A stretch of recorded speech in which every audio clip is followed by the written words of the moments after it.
हाँ तो नमस्ते जी। आप लोग तैयार हैं हम लोग के साथ 7वां दिन जुड़ने के लिए। तो 7वां दिन का क्लास ये दोनों क्वेश्चन इम्पोर्टेंट है। ऐसा ही सवाल फाइनल परीक्षा में आता है। आप लोग पिछला वीडियो मैंने 6वां दिन का वीडियो और 5वां और चौथा दिन के वीडियो नहीं देखे हैं तो जाकर अभी देख लीजिए। ये क्लास 16 दिन में चलेगा। 16 दिन में अंत हो जाएगा पूरा सामाजिक विज्ञान के लघु उत्तरीय सवाल। तो चलिए सबसे पहले इस नंबर को नोट कर लीजिए। ये लघु उत्तरीय प्रश्न है, ये सामाजिक विज्ञान है। इस नंबर को नोट इसलिए करना है कि जब भी आप लोग के हम वीडियो बनाकर आप लोग के पास पीडीएफ हम भेज दें। तो चलिए आइए हम इस क्वेश्चन को देखते हैं। ऐसे ही सवाल परीक्षा में आता है, ये सभी सवाल परीक्षा में लड़ेगा, ये हमारी वादा है। तो चलिए आइए हम लोग पहल का क्वेश्चन को देखते हैं। पहल का क्वेश्चन क्या कहता है, ध्यान रखिए ऐसे ही सवाल परीक्षा में आता है, ध्यान रखिए। आइए, वन पर्यावरण का महत्व का वर्णन करें। किसका करना है बाबू?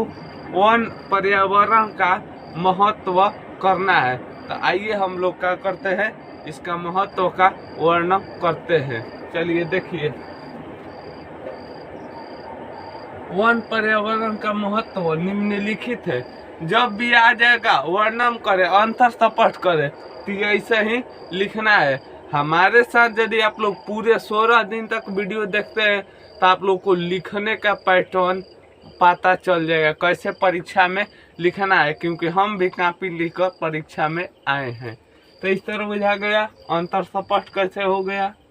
वन विनाश का महत्वपूर्ण वन कारण है, वो सॉरी वन पर्यावरण का महत्व निम्नलिखित है।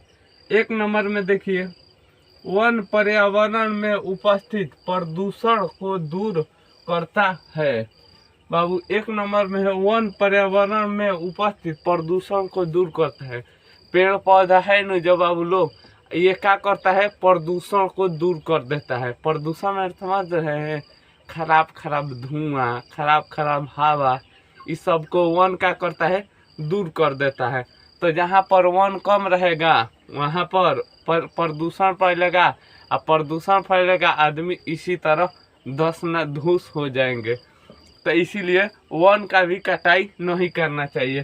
तो वन पर प्रदूषण को क्या करता है, दूर करता है। एक नंबर में, वन वर्षा जल को अवशोषित कर बाढ़ से हमें बचाता है। वन बाबू लोग क्या करता है, हमें बाढ़ से भी सुरक्षा करता है। जहाँ वन नहीं है, जहाँ कुछ नहीं है, वहाँ पर क्या आएगा, बाढ़ भी सबसे अधिक आएगा। 2 नंबर में, वन से हमें भोजन प्राप्त होता है। वन से भोजन प्राप्त होता है। 3 नंबर में क्या क्वेश्चन है, वन से हमें भोजन प्राप्त होता है। कैसे? कोई पेड़ पौधा है, मान लीजिए आम का आप लोग पूरा वन लगा दिए, बगान लगा दिए, तो उससे आम से आप लोग का खाना पीना नहीं चल जाएगा। आप लोग भोजन से, वन से आप लोग का भोजन भी प्राप्त होता है। तो चलिए तीसरा क्वेश्चन आप लोगों को कैसा लगा। तो अब बढ़ते हैं हम लोग, सॉरी तीसरा नहीं, पहला क्वेश्चन आप लोगों को कैसा लगा। अब बढ़ते हैं दूसरा क्वेश्चन की ओर। ऐसे ही सब परीक्षा में आते हैं। इसके बाद और 6 से 7 क्लास है। इसके बाद सामाजिक विज्ञान के 5 नंबर वाला हम क्लास लेंगे। तब एक अच्छा सा कमेंट कर दीजिएगा, कमेंट थी लास्ट में वीडियो समाप्त होने के बाद, और चैनल भी सब्सक्राइब कर दीजिए। दूसरा क्वेश्चन देखिए, भूकंप और सुनामी में अंतर स्पष्ट करना है। किस में बाबू लोग अंतर स्पष्ट करना है? भूकंप और सुनामी में। तो सबसे पहले आप लोग लिखने का पैटर्न जानिए, कैसे लिखना है। लिखना ही मेन परीक्षा में है, लिखना राइटिंग आप लोग का ये सब परीक्षा में काम करेगा। तो यही सब सीखना है। थोड़ा कम याद रहेगा तो हो जाएगा, थोड़ा कम राइटिंग खराब नहीं होना चाहिए, और लिखने का तरीका भी मालूम होना चाहिए। तो देखिए कैसे लिखना है। भूकंप और सुनामी में क्या करना है, अंतर स्पष्ट करना है। और वर्णन आएगा तो इसी तरह देखिए कैसे लिखे हैं, भूकंप और सुनामी में निम्नलिखित अंतर है। भूकंप और सुनामी में क्या है बाबू लोग, निम्नलिखित अंतर है। एक तरफ देखिए भूकंप है, एक तरफ सुनामी है। क्या है बाबू लोग, एक तरफ सुनामी है, एक तरफ भूकंप है। तो आइए जानते हैं। भूकंप पृथ्वी के अंदर आता है, ये तो हम लोग भी जानते हैं। भूकंप कहाँ आता है बाबू लोग, पृथ्वी का अंदर आता है। सुनामी पानी या समुद्र के अंदर आता है बाबू लोग। सुनामी कहाँ आता है, समुद्र के अंदर आता है। तभी न समुद्र में मान लीजिए भूकंप आया, तो भूकंप आया तो पानी में के लौट का भयंकर तरीका से उठ जाता है। तो आप लोग को ये पता चल गया सुनामी कहाँ आती है, पानी या समुद्र में। एक नंबर हुआ है। आइए देखिए, भूकंप की तीव्रता का से नापी जाती है, रिक्टर से मापी जाती है। भूकंप की तीव्रता का से मापी जाती है, रिक्टर से मापी जाती है। और सुनामी की तीव्रता का से नापी जाती है, सिस्टोमेटा से नापी जाती है। किससे नापी जाती है बाबू लोग, सिस्टोमेटा से नापी जाती है।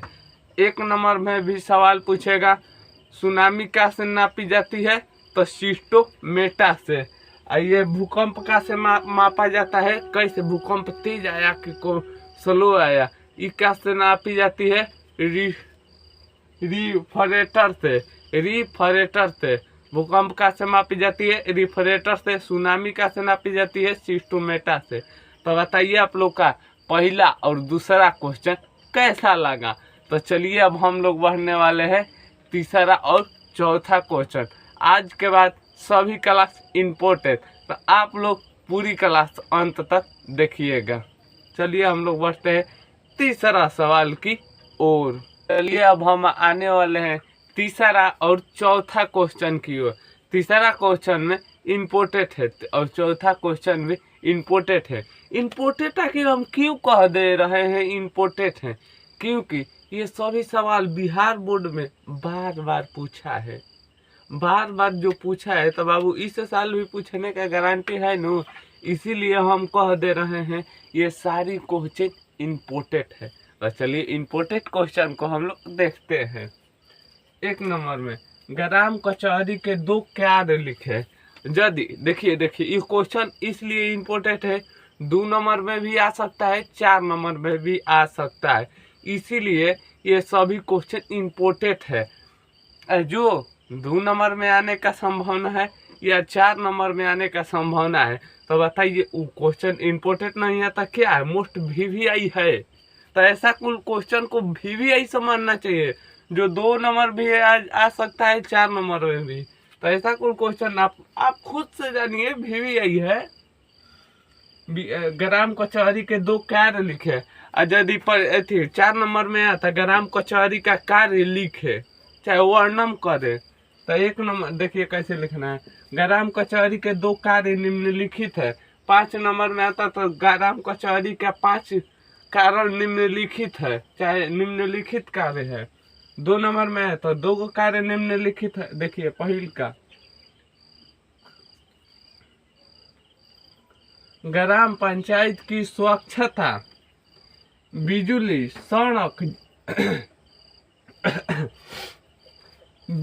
सड़क जैसे आदि काम का करना। का काम है ग्राम पंचायत का, बिजली, सड़क सुरक्षता आदि काम को कार्य करना है। मान लीजिए ग्राम में है, आपको वोट देकर जिताए हैं तो आपका हक बनता है ना, इस गांव में बिजली लाइए, इस गांव में सड़क बनवाइए ना, तो अगला बार से जिताइबे ना करेगा। तो यही है काम ग्राम कचहरी का करना। अब आइए दूसरा का काम क्या है, ग्राम पंचायत का काम है लोगों के ये नहीं होगा, नहर, नाली इत्यादि का कार्य करना। ग्राम पंचायत का काम है नहर, नाली इत्यादि कार्य करना। मान लीजिए बाबू लोग आपका नली बनवा दिया गया है, तो नलिया बनवा दिया गया है तो किसी का खेत में नहीं न गिराया जाएगा। तो किसी वो नली इस तरह बन गया है तो ये पानी जाकर एक ठहां होगा नहर में, एक नहर में, और नहर से जाएगा। अब यहाँ मोरी पूरा साफ है, इस नहर में आया, इधर कचरा ही लगा है तो पानी जाएगा, तो पानी नहीं जाएगा तो यहीं रुक जाएगा, यही आपका घर में पानी लग जाएगा बाढ़। तो इसीलिए इसका काम है नहरों का भी सफाई करना। तो आप लोग समझ गए ग्राम कचहरी का क्या क्या काम है। तो चलिए बढ़ते हैं चौथा क्वेश्चन की ओर। चौथा क्वेश्चन क्या कहता है? चौथा क्वेश्चन क्या कहता है? वियना कांग्रेस के 2 कार्य लिखे। क्या लिखना है बाबू लोग? वियना कांग्रेस के 2 कार्य लिखे। 1 नंबर में देखिए कैसे लिखना है। वियना कांग्रेस के 2 कार्य निम्नलिखित है। 1 नंबर में वियना कांग्रेस के सम्मेलन के द्वारा नेपोलियन का अंत कर दिया गया। बाबू वियना कांग्रेस ने किसका अंत कर दिया? नेपोलियन का अंत कर दिया।